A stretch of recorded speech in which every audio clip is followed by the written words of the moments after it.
Assalamualaikum warahmatullahi wabarakatuh. Perkenalkan, nama saya Rizka Pramanda. Di sini saya akan mempresentasikan progres tugas besar kami, yaitu saya dan Susanto mengenai sistem informasi antrian rumah sakit Untan dalam meningkatkan pelayanan rumah sakit kepada para pasien pada masa pandemi.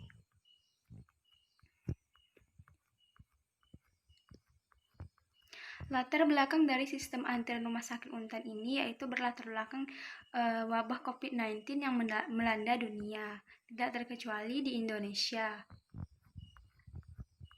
Kemudian rumusan masalah dari sistem antrian rumah sakit Untan ini yaitu yang pertama, apa manfaat dari sistem informasi antrian terhadap rumah sakit?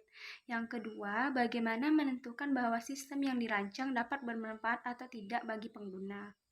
Baik, saya akan melanjutkan penjelasan progres tugas kami untuk tujuan. Pertama, tujuannya untuk mengefektifkan waktu dan untuk meminimalisir kerumunan. Ini untuk tujuannya. Dan untuk batasan masalah, terdapat 5 batasan masalah. Pertama yaitu perancangan sistem antrian dalam penelitian ini dibuat di dalam rumah sakit Untan. Kedua, sampel lokasi penelitian di rumah sakit Untan. Ketiga, sistem dikelola oleh pihak rumah sakit atau admin. Keempat, sistem ini dibuat untuk pasien yang ingin check up, berobat, dan lain-lain tanpa ke rumah sakit secara langsung. Dan yang kelima, dokter atau perawat atau pihak yang bertugas di rumah sakit yang terdaftar pada rumah sakit Untan. Kemudian untuk landasan teori, yang pertama yaitu penjelasan pengertian dari sistem. Yang kedua ada sistem informasi. Apa itu sistem informasi? Dan apa itu antrian? Ada perangkat lunak atau software. Ada hardware.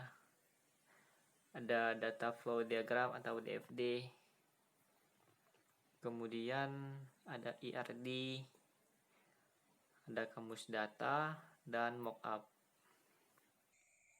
Selanjutnya yaitu bab 3. Bab 3 adalah perancangan. Pada perancangan ini terbagi menjadi analisis kelemahan, analisis kebutuhan, analisis kelayakan, ERD, DFD, dan mockup. Pada analisis kelemahan, kami menggunakan metode Vices. Yang pertama yaitu analisis kelemahan kinerja pada sistem lama. Yang pertama, waktu yang dibutuhkan dalam proses pendataan pasien secara manual memerlukan waktu dan tenaga yang banyak. Yang kedua, terdapat antrian panjang yang dikarenakan lamanya proses pendataan pasien. Yang kedua, analisis kelemahan informasi pada sistem lama. Yang pertama, kurangnya informasi mengenai info antrian yang sedang berjalan. Yang kedua, kurangnya informasi mengenai slot antrian. Yang ketiga, proses pengambilan nomor antrian harus datang ke rumah sakit langsung. Yang keempat, tidak akuratnya informasi data para pasien yang berkunjung dikarenakan proses penginputan data dilakukan secara manual yang memungkinkan banyak terjadinya kesalahan. Yang kelima, yaitu tidak adanya penyimpanan data yang terorganisir sehingga memerlukan waktu yang lama untuk mendapatkan data. Yang ketiga yaitu analisis ekonomi pada sistem lama. Dengan sistem rekam medis yang masih manual, pengelolaan data membutuhkan biaya yang lebih banyak. Hal ini dikarenakan pengeluaran lebih untuk Dengan sistem rekam medis yang masih manual, pengelolaan data membutuhkan biaya yang lebih banyak. Hal ini dikarenakan adanya pengeluaran lebih untuk pengadaan alat tulis dan kertas untuk kepentingan penyimpanan data. Kemudian untuk analisis kelemahan, saya menjelaskan bagian kontrol, kemudian bagian efisiensi, dan service. Untuk bagian kontrol, sistem antrian manual tidak ada sistem backup data. Jadi misalnya ada kesalahan pada sistem seperti hilangnya data-data pasien, pihak rumah sakit akan kesulitan untuk mencari solusi lain untuk mendapatkan data pasien kembali. Kemudian, sulitnya dalam mengendalikan masa, apalagi di masa pandemi COVID-19. Kemudian untuk efisiensi, pada sistem antrian manual banyak yang diperlukan waktu, misalnya harus menunggu antrian. Kemudian, memerlukan banyak karyawan untuk memanggil pasien.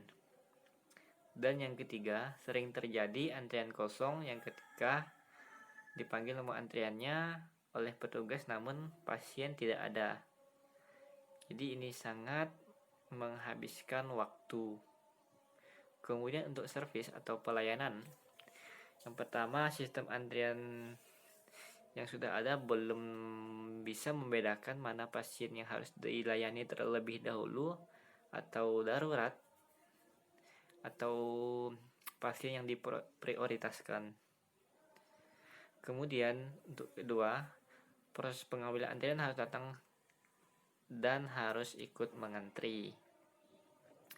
Yang ketiga, waktu pelayanan ideal untuk setiap pasien mulai dari pendaftaran sampai dengan mendapatkan pelayanan kesehatan belum terukur.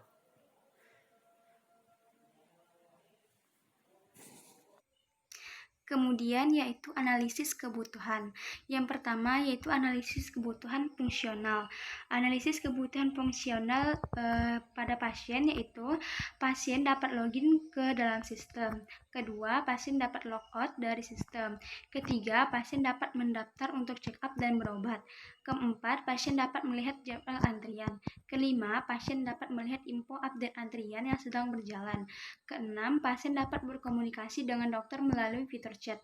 Ketujuh, pasien dapat melihat dan mengunduh laporan data medis per pasien. Kemudian untuk staf dapat login ke sistem. Kedua, staf dapat logout dari sistem. Ketiga, staf dapat mengelola data pasien yang berkunjung. Keempat, staf dapat mengelola data dokter dan pasien. Kelima, staf dapat mengelola jadwal antrian. Yang keenam, staf dapat mengelola info antrian. Yang ketujuh, staf dapat mengelola dan mengunduh laporan rekam medis per pasien. Kemudian yaitu dokter. Dokter dapat login ke sistem, dokter dapat logout dari sistem, dokter dapat berkomunikasi dengan pasien melalui fitur chat, dokter dapat menginputkan rekam medis per pasien. Yang kedua yaitu kebutuhan non-fungsional. Kebutuhan non-fungsional operasional yaitu yang pertama software. Software yang dibutuhkan dalam pembuatan sistem dan data processing dari sistem diusulkan adalah yang pertama MySQL digunakan sebagai database, yang kedua Visual Studio Code digunakan sebagai program dalam melakukan coding, yang ketiga yaitu PHP, JavaScript, HTML, dan CSS digunakan sebagai bahasa pemrograman sistem, dan Microsoft Office digunakan sebagai program pembuatan dokumentasi dan laporan. Yang kedua yaitu hardware. Hardware ini terdiri dari komputer, smartphone, dan printer. Yang ketiga yaitu brandware. Yang pertama staff. Staff bertugas dalam mengelola data meliputi manajemen data user. Yang kedua yaitu dokter. Dokter di sini adalah pengguna yang mengoperasikan sistem informasi meliputi operasi input rekam medis per pasien dan dapat berkomunikasi dengan para pasien. Yang ketiga yaitu pasien. Pasien di sini adalah pengguna yang mengoperasikan sistem informasi meliputi pendaftaran check up dan berobat, melihat jadwal dan info antrian, berkomunikasi dengan dokter, dan mengunduh laporan rekam medis per pasien. Yang keempat yaitu maintenance. Maintenance bertugas mengelola sistem yang telah dibuat seperti melakukan pengecekan serta kontrol sistem agar tidak terjadi error pada sistem. Yang kelima yaitu teknis. Teknisi bertugas untuk menangani masalah yang terjadi pada sistem seperti gangguan jaringan dan server down. Kemudian yaitu analisis keamanan. Analisis kebutuhan dan fungsional keamanan. Yang pertama, sistem antar rumah sakit dilengkapi oleh inskripsi data saat melakukan login untuk menjaga keamanan sistem. Yang kedua, fitur chat pada sistem informasi rumah sakit dilengkapi oleh inskripsi data agar dapat menjaga keamanan. Yang ketiga, hanya staf yang dapat mendaftarkan atau menambah pengguna. Yang keempat, hanya staf yang dapat mengupdate antrian. Kemudian informasi dan kinerja. Kemudian untuk analisis kelayakan, yang pertama ada kelayakan operasional. Kelayakan operasional ini menyoroti kebutuhan sistem yang telah disusun dari teknologi yang akan digunakan untuk penerapan sistem antrian pada rumah sakit Untan.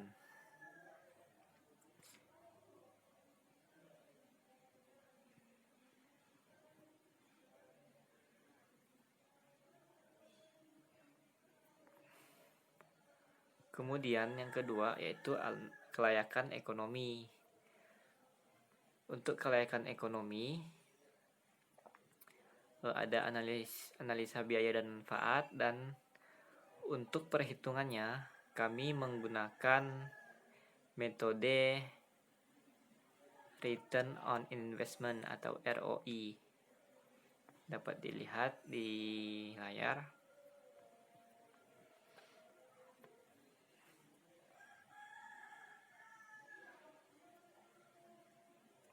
Jadi sistem yang akan kami kembangkan memberikan keuntungan pada tahun ketiga sebesar 80,76% dari biaya pengadaan, sehingga sistem ini layak untuk digunakan.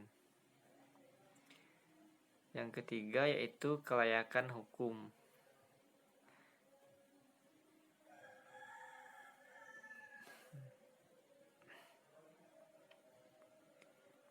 Kemudian ada entity relationship diagram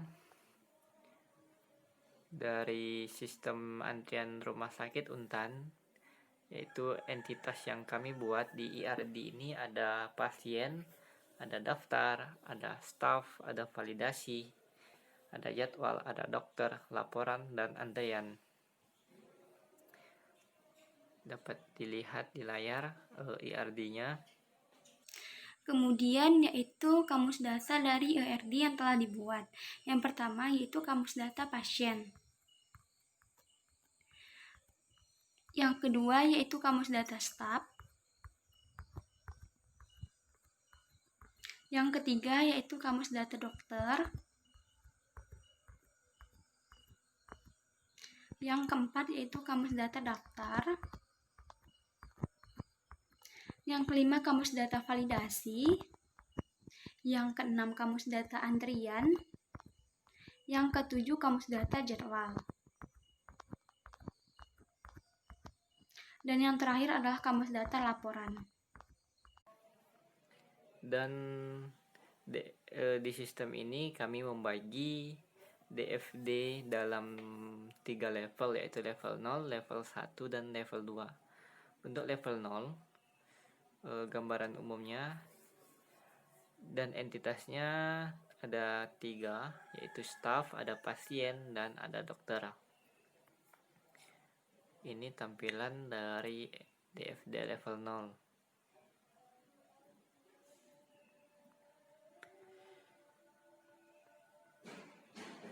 Kemudian untuk DFD level 1 kami membagi dalam 5 proses, yaitu login, ada daftar, ada kelola data, ada laporan, dan ada logout.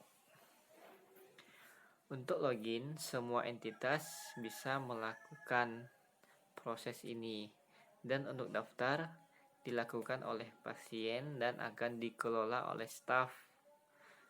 Dan untuk kelola data ini dilakukan oleh staff. Kemudian laporan akan dibuat oleh dokter dan dikelola oleh staff. Kemudian untuk logout, semua entitas luar bisa menggunakan proses ini. Kemudian untuk DFD level 2, proses 2-nya terdiri dari 4 proses. Yang pertama ada validasi data pasien, kemudian ada bukti daftar, kemudian ada jadwal antrian, dan ada proses rekam medis. Ini tampilan dari DFD level 2 proses 2.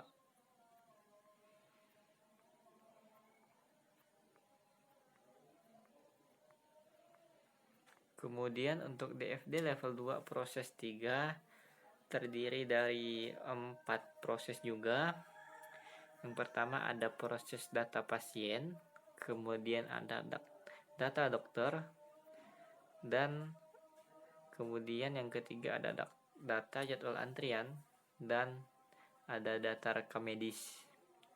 Ini adalah tampilan dari DFD level 2 proses 3.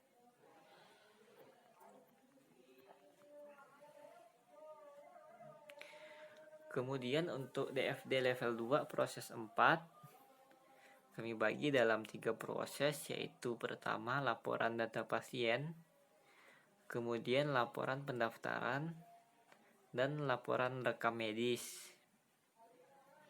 Ini tampilan dari DFD level 2 proses 4. Kemudian yaitu perancangan mockup. Di sini kami merancang tampilan utamanya, yaitu tampilan ketika pengguna yang belum memiliki akun. Kemudian ini adalah tampilan user yang sudah memiliki akun yang bisa masuk login ke sistem.